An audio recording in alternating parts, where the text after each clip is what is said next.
Bagaimana nasihat antum terhadap anak yang baru mengenal dakwah sementara istri masih sangat awam? Dinasihati tapi masih sulit, apalagi itu bekas dari sebuah instansi yang ikhtilaf. Apa yang harus saya lakukan? Di benak antum apa sih? Di benaknya antum apa sih? Yang saya khawatirkan di benaknya antum adalah satu kata: cerai. Itu pertanda Anda orang yang sudah tidak punya kemampuan, mengakui ketidakmampuan Anda untuk berjuang. Nah, di kepala saya bukan cerai, tapi di kepala saya ialah terus berupaya. Pak Idaya antum kalau punya ilmu atau sudah belajar ilmu agama, kemudian menasihati orang yang masih awam, tolong jangan mensikapi orang awam itu layaknya mensikapi diri aku sendiri. Karena jangan mensikapi orang-orang awam itu seperti Anda mensikapi ikhwah-ikhwah yang sudah belajar. Jadi Anda harus turunkan sedikit apanya? Diturunkan apanya? Mustawanya turunkan sedikit. Antum harus mensikapi mereka sebagai orang awam yang masih jahil, yang tidak tahu ilmunya, yang masih polos atau sudah kemasukan perkara-perkara yang tidak bagus.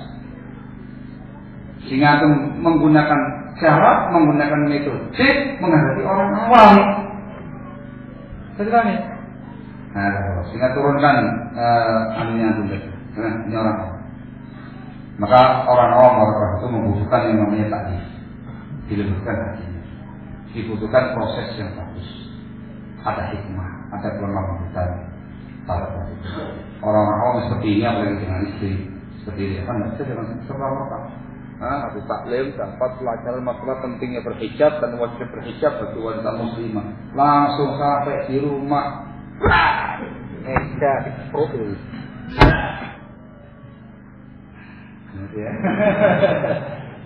begitu. Kamu jadi istri saya harus pakai hijab. Kalau tidak mau pakai hijab jangan. Iya, balik orang. Langsung berbuat demikian dikarenakan atau menganggap perempuan ini adalah perempuan sudah punya ilmunya, sudah mengerti ayat, mengerti hadis, mengerti ilmu tentang pentingnya hijab. Ya nggak terima dia. Enggak, itu. Loh, kok menentang? Akhirnya tadi susah dinasihati, ternyata nggak mau ikut. Anak khawatir salah nasihatnya, atau salah cara nasihatnya, atau kurang pas waktunya, atau kurang pas kondisinya. Pelan proses. Ini harus mensekali ke orang awam. Itu kelihatannya ya, dari hal yang saya salah ya. Sehingga apa yang harus lakukan? Kita belajar yang rajin, yang serius, kasih ilmu agama dengan sebaik-baiknya, amalkan dalam kehidupan sehari-hari. Tunjukkan antum semakin antum giat belajar, semakin bagus akhlaknya, bagus ibadahnya, bagus etikanya, bagus akidahnya, dan segala macam. Terutama bagus dalam rumah. Ini kunci kedua untuk menemukan hijrah ini. Semakin ngaji, kok semakin sayang istri. Semakin taklim, kok semakin harmonis sama istri. Nah, dia akan heran, Pak tumben ini Pak. Dulu tidak kayak gini, ini kan, masya Allah ini. Bapak ini belajar apa sih? Nah, itu dia. Tapi kalau orang taklim ngaji, kok semakin arogan begitu? Wah, nggak sih Pak. Setelah itu baru ada pelan-pelan proses memberikan masukan-masukan kepada keluarga dengan cara baik dan benar. Perlu hikmah untuk orang awam mengedepankan sikap rizqun wali. Gitu ya.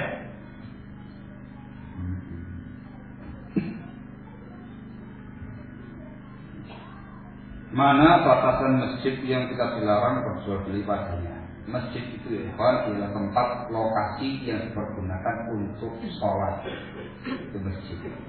Masjid kalau secara bahasa tempat sujud. Kemudian secara urufnya ialah sebagaimana hadis, semua yang ada di permukaan bumi ini kecuali tempat-tempat yang dilarang, kecuali makbarah dan kecuali hammamat, itu adalah tempat untuk sholat. Semua adalah masjid. Wajulat liyal ardu masjidan. Tapi kemudian kata-kata masjid, istiqmalnya penggunaan kata-kata masjid sudah merujuk sebuah tempat khusus yang dipersiapkan untuk ibadah sholat. Maka semua tempat di masjid ini yang digunakan untuk ibadah sholat, itulah yang namanya masjid. Ini karena pada ini ya, ini semua dalam ruangan ini adalah masjid. Terkait dengan yang teras luarnya kan, apakah itu merupakan tempat untuk sholat? Jawabannya, nah, itu untuk sholat. Yang kami lihat itu sholat. Bagaimana dengan yang pavingnya itu? Jawabannya itu hukum asalnya bukan untuk tempat sholat. Itu hanya insidentil ketika ramai baru untuk sholat. Tadi, maka ketika tujuan di paving sana nggak ada masalah. Tapi dalam area yang untuk sholat tidak boleh. Kemudian ketika tempat seperti ini, tempat pavingnya itu digunakan jamaah banyak untuk jumlah hari yang tertentu. Seperti daurah kemarin dibikin untuk masjid. Tambahan dikasih terop, dikasih alas, dikasih karpet, dikasih pembatas belakang. Maka penambahan tadi selama itu adalah masjid, tidak boleh digunakan untuk jual. Lihat, anda lihat pembahasan khusus dalam masalah ini. Kitab yang ditulis oleh para ulama khusus masalah masjid. Al-Imam Az-Zarkashi rahimahullah punya kitab I'lam Masajid di Ahkam Masajid. Dia segini. Belum saja di sana.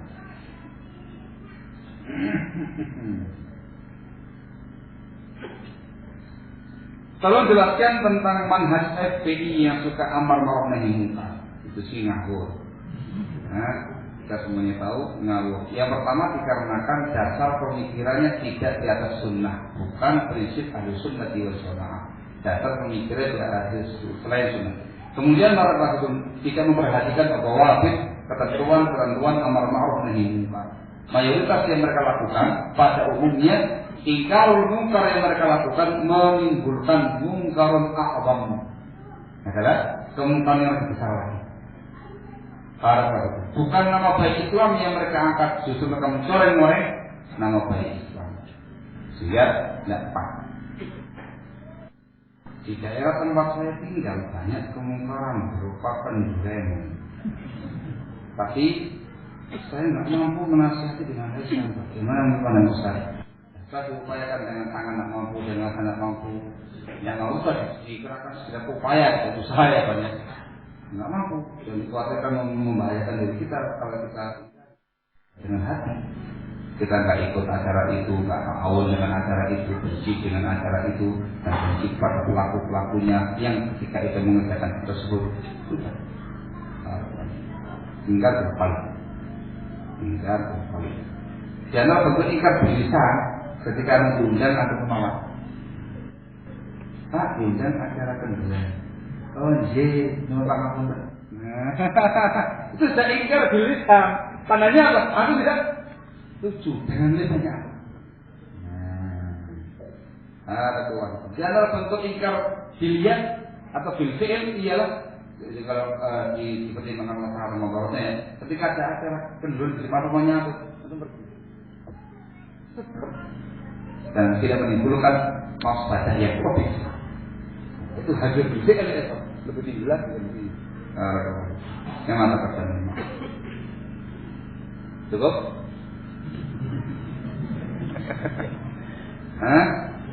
Cukup? Apa hukum belajar bahasa Arab dari kitab-kitab yang dikarang oleh yang bukan ahli sunnah? Hukum asalnya para hukum mempelajari kitab itu dari kitabnya ahli sunnah. Posisinya antum sekarang thalabul ilmi, menimbang mencari ilmu, bukan menerima ilmu. Antum sekarang mencari kebenaran, bukan menerima kebenaran. Kalau mencari harus dari ahli sunnah. Kalau menerima sesuatu yang hak dari siapapun, maka diupayakan selagi ada kitab-kitab nahwu, kitab-kitab syarah dari ahli sunnah wal jamaah menggunakan. Kalau tidak ada lagi, ada dipandang tidak ada yang terbaik kecuali kitab ini, maka dibaca, diajarkan oleh ustaz ahli sunnah. Enggak harus sama. Kalau dia dari ahli sunnah atau pengajar ahli sunnah, dia akan mampu untuk memberikan tanbih.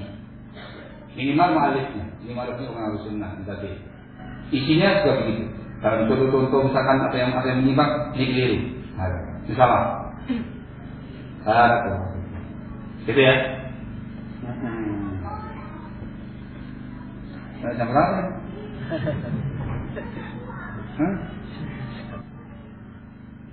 Masya Allah. Jika awal puasa dilakukan di desa, yang dilakukan di desa berbeda dengan keputusan pemerintah, apa yang harus dilakukan? Apakah berpuasa bersama orang-orang sedesa atau sesuai dengan keputusan pemerintah? Kalau pemerintah menggunakan ru'yatul hilal, maka menggunakan keputusan pemerintah yang dianggap itu hukumah, bukan orang desa. Gitu ya?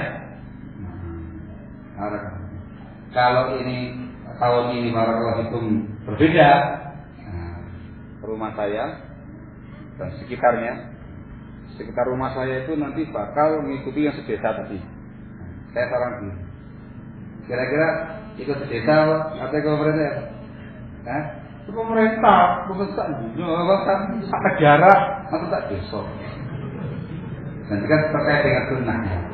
Terkait dengan sunnahnya barakallahu fikum, sunnahnya kembali kepada keputusan pemerintah.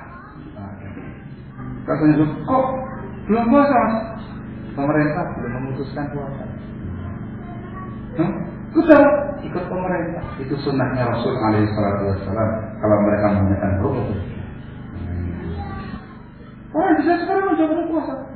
Ikut siapa nih? Ikut siapa nih? Ya pokoknya puasa. Itu ya pokoknya. Allah Al-Muhim. Ada langsung itu dikatakan bagaimana biasanya sampai gitu ya. Kali ini buru-buru harus segera kembali dikarenakan sudah menjelang Ramadan, jadi persiapan fisik supaya Ramadannya tidak tertinggal. Nah, semangat taklim di Al-Ansor jelek Ramadannya. Ini tidak dibenarkan ini amar ma'ruf yang salah ini. Allah ya. Terakhir ya. Apakah diperbolehkan untuk menghadiri kajian ustaz yang kajian tersebut tidak mendapatkan izin dari mas'ul dakwah pada wilayah tersebut? Akan tetapi ustaz tersebut juga sudah biasa memberikan kajian umat yang lain. Yang pertama, persyaratannya barakallahu fikum, hadzal ustaz min ahli sunnah. Ini ustaz dari kalangan ahli sunnah. Yang kedua, hadzal ustaz minal muslihin. Bisa termasuk orang yang membuat perbaikan di kalangan umat. Seseorang itu menafsirkan yutraku li amrayn. Orang itu ditinggalkan, tidak diambil ilmunya karena satu dari dua hal. Yang pertama, hizbiyah. Karena hizbiyah dia sebagai seorang hizbi murtadi. Apa yang dari dia? Atau kalau murtadi perkara yang kedua, li dhararihi wa fitnatihi, dikarenakan kemadaratan yang ada pada dia dan fitnah yang ada pada dia, walaupun belum sampai tingkatan hizbi, ditinggalkan. Barakallahu. Itu ya, Ahlussunnah dan minal muslihin, termasuk orang-orang yang bikin islah perbaikan di tengah-tengah umat. Dan yang sering saya sampaikan di sini, ini kan pertanyaan yang semirip, senada, yang sekandung, yang sedulur, ya kan sudah pernah dan saya disampaikan ya Pak. Bagaimana itu disampaikan ya Pak? Adanya mas'ul dakwah di sebuah tempat itu bukan berarti mereka itu penguasa dan pemerintah. Misalnya harus sampun motoah begitu. Bukan memang, tetapi posisi yang ada pada mereka itu sebagai mas'ul untuk mengkoordinasi sebuah dakwah. Ayyuhuma afdal? Mana yang lebih afdal? Sebuah dakwah dengan adanya koordinasi dengan baik, semuanya dimusyawarahkan, semua dikoordinasikan, semuanya satu langkah, satu misi, satu visi, nampak indah, bersatu. Apakah masing-masing sendiri-sendiri, jalan sendiri-sendiri, tentang pernah sendiri-sendiri? Ayo maaf, mana yang lebih afdal? Kok diem aja? Mana yang lebih afdal? Kok diem aja? Mana yang lebih afdal? orang yang berakal sehat akan mengatakan yang pertama itu lebih afdal. Dan itu dinasihatkan oleh para ulama kita. Kemarin pertemuan yang beberapa itu saya bacakan langsung keterangan dari Syekh Ibnu Utsaimin rahimahullah taala. Ya, Syekh Ibnu Utsaimin rahimahullah risalah yang disebut Asarut Ta'awun di Dakwah Ilmu. Dampaknya sebuah ta'awun dalam dakwah dinasihatkan kepada semua pihak untuk berta'awun barakallahu. Dan yang berikutnya teman-teman, Islam pada prinsipnya itu mengajarkan kepada kita persatuan, tidak mengajarkan kepada kita perselisihan dan perpecahan. Maka al-ijtima' ala da'watin sunniyatin itu lebih aula. Berkumpul bersatu di atas sebuah dakwah sunnah itu lebih bagus. Langkahnya lebih bagus, lebih rapi, lebih solid, lebih kuat. Tidak ada yang susah dan ada yang repot kemudian memberikan datang kepada mas'ul dakwah di tempat tersebut. Apa ini tempat kami mau mengadakan sebuah taklim, sebuah kajian, kira-kira materinya apa, ustadznya siapa, dan segala macamnya yang terkait begini. Ada yang susah? Ada yang demikian? Jawabannya tidak. Apalagi kalau mas'ul dakwah di tempat tersebut seorang yang punya ilmu, seorang dai, seorang ustaz.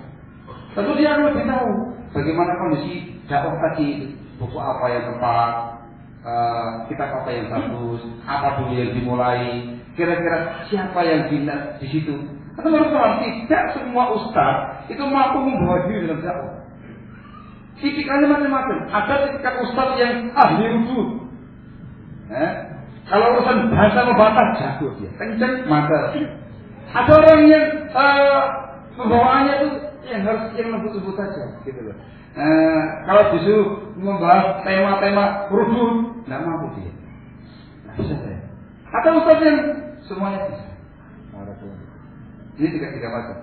Tidak mungkin orang Cina Azamullah dakwah misalkan ini, misalkan ya di dekat Keraton Yogyakarta.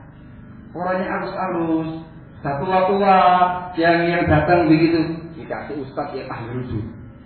Wah, kira-kira gimana ya Pak? Dia bubar. Ya innalhamdulillah langsung tahlilan itu hukumnya haram, teguran itu bid'ah. Wah, golong tikar. Barakallahu. Saya mengatakan dia kan ustaz ahli sunnah, dia kan dari ahli sunnah. Betul, dia ustaz ahli sunnah, dari ahli sunnah. Terus ingat dakwah itu ada caranya, ada hikmah dakwahnya, ada siasah dakwahnya. Sehingga perlu yang namanya power inisiatif untuk menentukan siapa ini. Para ulama, saya dipahami ya Tuhan. Para ulama, satu nasihat yang membekas di hati saya. Barakallahu fikum. Ketika kita diundang oleh Pak Amri, Pak Darman, pada di rumah sana itu Daur kemarin, nasihat yang sangat mulia disampaikan oleh Ustaz Muhammad Syarif yang membuat hati kita bergetar, terutama dinasihatkan pada kita yang ada ketika itu selaku mantan warga dalam berdakwah kepada Allah itu dibutuhkan kedewasaan, sehingga dakwah itu tidak semata-mata berbicara, tidak semata-mata muhadarah, tidak semata-mata daurah, tapi dibutuhkan yang namanya kedewasaan. Di sana banyak muskilah, banyak masalah, banyak problem, banyak kendala, banyak rintangan yang dihadapi macam-macam. Kita menghadapi orang kafir, menghadapi kaum munafik, menghadapi ashabul bidah, menghadapi ashabul ma'asi, menghadapi sekian banyak orang yang berbagai macam wafat. Bagaimana jadinya sebuah dakwah ketika kemudian carut marut? Dikarenakan satu maunya begini, satu maunya begitu, ini maunya ini, ini maunya itu, dengan tanpa ada yang namanya ta'awun, dengan tanpa ada namanya koordinasi. Mau dibawa kemana dakwah ini barakallahu? Perlu kedewasaan. Banyak orang yang pandai bicara, banyak orang yang pandai memberikan muhadarah, banyak orang yang bisa berorasi yang memukau, Tapi tidak banyak orang yang dewasa. Tidak banyak orang yang memiliki hikmah dan kerabat. Tidak banyak orang yang memiliki hilm, kesantunan, yang bijak dan sabar. Tidak banyak. Yang dibutuhkan bukan ahli bicara, yang dibutuhkan bukan ahli orasi, yang dibutuhkan adalah orang-orang yang dewasa dalam dakwahnya, yang punya hikmah dalam dakwahnya, yang punya ilmu dalam dakwahnya, yang punya ilmu dalam dakwahnya. Ilmu itu jangan dikira yang kitabnya banyak, yang bicaranya mantap. Ilmu itu diwujudkan dengan amalnya. Para ifhamu. Orang-orang yang betul-betul mencintai dakwah sunnah ini, yang mencintai dakwah salafiyah ini, dia akan harus memahami masalahnya. Dia harus paham bagaimana pentingnya ta'awun, pentingnya tafahum saling memahami. Kalau antum mencintai dakwah ini, upayakan seperti ini. Tapi kalau antum tidak mencintai dakwah ini, tolong jangan pecahi kami dengan tingkah laku Anda. Kita sudah capek mengurusi yang namanya umat di luar sana. Kita sudah capek mengurusi berbagai macam persoalan. Jangan tambah capek dengan urusan-urusan yang seperti ini. Bukan berarti kita mengajak orang untuk ta'assub. Tidak, hanya koordinasi, ta'awun. Kasih masukan, tidak ada masalah. Musyawarah, tidak ada masalah. Untuk kebaikan bersama. Untuk kebaikan bersama. Ifhamu hada. Ini perkara yang sangat penting Allah. Sampai Asy-Syaikh Al-Utsaimin rahimahullah nulis risalah khusus dalam bab ini. Pentingnya ta'awun baina du'at dan para dakwah. Mudah-mudahan apa yang disampaikan oleh Allah bisa dipahami dengan baik. Dan mudah-mudahan untuk semua semakin hari semakin dewasa, semakin lama semakin dewasa, semakin mengkaji ilmu agama semakin dewasa. Semuanya dalam rangka untuk dakwah ila Allah, bukan dalam rangka untuk mengusung kepentingan pribadi. Kalau seandainya saya pribadi, barakallahu fikum, mas'ul dakwah menyatakan, apa Ustaz, antum jangan dakwah di Yogyakarta. Alhamdulillah, Umar apa? Tidak ada masalah. Di rumah saya juga banyak harus saya kerjakan. Barakallahu fikum. Mas'ul dakwah di sebuah tempat, apa Ustaz, antum jangan ke tempat kami. Kalau antum ke tempat kali bikin geger, Ustaz. Loh kenapa? Antum kalau mau berapi-api, Ustaz. Nah, kita akan bikin. Afwan, Ustaz, jangan dulu. Alhamdulillah, marhaban, tidak ada masalah. Semua dalam rangka kepentingan dakwah, untuk kepentingan umat, untuk kepentingan meninggikan kalimat Allah di muka bumi, bukan untuk kepentingan umat. Tolong dipahami. Nasihat kami ini betul-betul membekas di hati saya. Dan ketika masuk kamar, karena saya kamar dengan beliau ketika itu, saya mengucapkan kepada beliau beribu-ribu terima kasih atas nasihat tersebut. Kedewasaan, dewasa itu sangat penting untuk para Allah dan sangat penting untuk para penampu dakwah. Mudah-mudahan apa yang disampaikan bermanfaat. Bila ada doa yang kurang berkenan, saya mohon maaf atas sebesar-besarnya. Ini semuanya untuk kebaikan kita semua. Bagaimana subhanakallahumma wa bihamdik, asyhadu an la ilaha illa anta, astaghfiruka wa atubu ilaik.